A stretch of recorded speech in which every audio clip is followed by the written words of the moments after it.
Hola Adrián, ¿cómo les va? Buen mediodía para todos. 800.000 trabajadores van a volver a pagar el impuesto a las ganancias. Estamos hablando de los solteros que perciban 1.800.000 pesos y de los casados con 2 hijos que cobren a partir de 2.300.000 pesos. Pero ¿cómo impacta en el bolsillo de los asalariados? Estamos con Daniel Montes para que nos digas, bueno, cuáles son las principales implicancias de volver a pagar este impuesto. ¿Cómo estás? Muy bien, muchas gracias. La principal implicancia indudablemente es el incremento de la recaudación por parte del Gobierno Nacional. La recaudación ascendería un 0,4% del PBI a repartir entre Nación y provincias. De este 0,4%, un 0,16% para la Nación, un 0,24% del PBI para las provincias. Efecto para el Gobierno. Para las personas humanas, como bien lo comentabas, los solteros a partir de 1.800.000 de sueldo bruto, estamos hablando de 1.500.000 más o menos sueldo neto. Los casados con 2 hijos, 2.300.000 sería un sueldo neto de aproximadamente 1.900.000 pesos. Estarían alcanzados nuevamente por el impuesto a las ganancias. ¿Va a ser progresivo? El impuesto a las ganancias es un impuesto progresivo con alícuotas que van del 5 al 35%. Esta reforma promete realizar escalas más razonables, donde a mayor ingreso realmente exista progresividad. Para esto primero se va a modificar el mínimo no imponible. Los mínimos no imponibles va a tener una actualización trimestral y luego semestral por índice de costo de vida.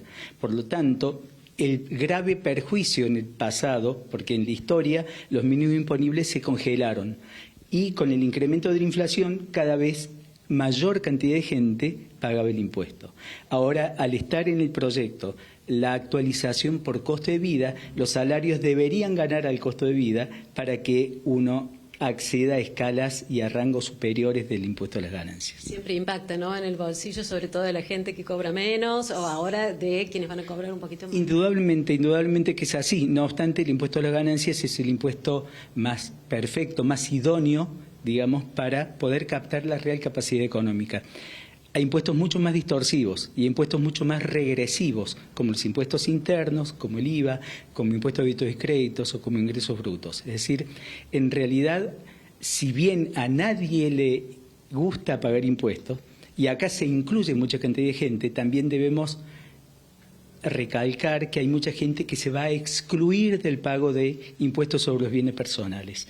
Esto debido a que el mínimo, que hoy está en 27 millones de pesos, pasaría a 100 millones de pesos. Entre las modificaciones, la casa habitación, que no paga en la medida que la evaluación sea hasta 56 millones, el valor fiscal hasta 56 millones, pasaría a 350 millones. Por tanto, va a haber también mucha gente. Así como hay inclusión para ganancias, puede haber exclusión para bienes personales.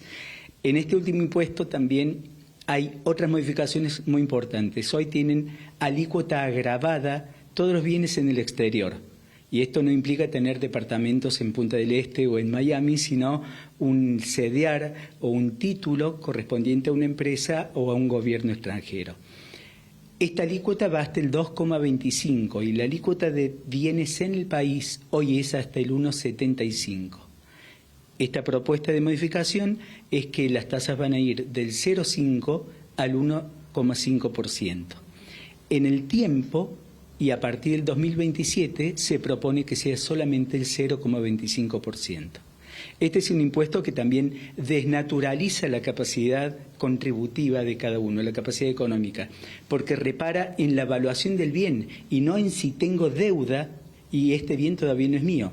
Tu casa o tu auto es hermoso y vale mucho dinero, pero en realidad pertenece al banco, porque todavía no lo he terminado de pagar. Entonces, no repara en el patrimonio, sino en el valor del bien. Por eso, el aplanar las escalas, el irlas licuando a lo largo del tiempo, lo vemos como beneficioso. O sea que uno excluye a más gente y otro incluye en este caso. Así es. Este es el efecto, pero bueno, ganancias tiene obviamente un impacto de recaudación mucho más grande que bienes personales. Y algo que vienen reclamando ya los gobernadores. Sí, por supuesto, porque estamos hablando de un impuesto coparticipable, tanto bienes personales como ganancias, pero esta es la restauración que es posible en la medida que hay una realidad, el ingreso sigue al egreso.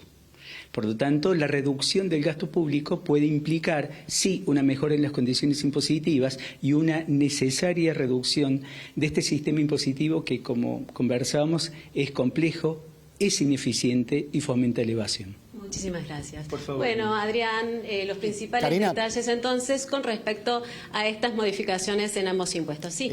Hay muchas dudas de los monotributistas también sobre los cambios que va a traer esta ley de bases. Aprovechemos la presencia de Daniel para preguntarle qué pasa con los montos de facturación, con los topes, con el importe a pagar en cada categoría. ¿Qué pasa con los monotributistas? Me preguntan desde esto. Los monotributistas va a existir un rango muy superador de la actualidad. En el monotributo ya existe lo que se denomina enanismo fiscal. ¿Qué es esto? Como la VAR es baja, entonces tengo que hacerme más chiquito del importe de la baja y reducir o no blanquear todos mis ingresos para no pasar a categoría responsable inscripto, que es mucho más cara, que hay que pagar autónomos, que se paga ganancias, que se paga IVA.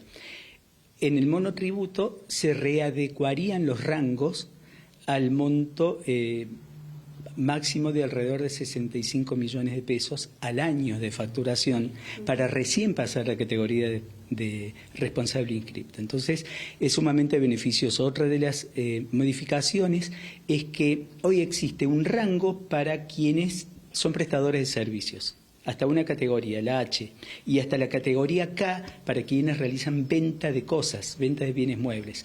Estos se unificarían y todos los trabajadores del régimen simplificado monotributo estarían hasta la categoría K, hasta la máxima categoría, con esta posibilidad de facturar anualmente más de 60 millones de pesos y no pasar con todas las formalidades y costos que tiene ser responsable inscripto en el impuesto.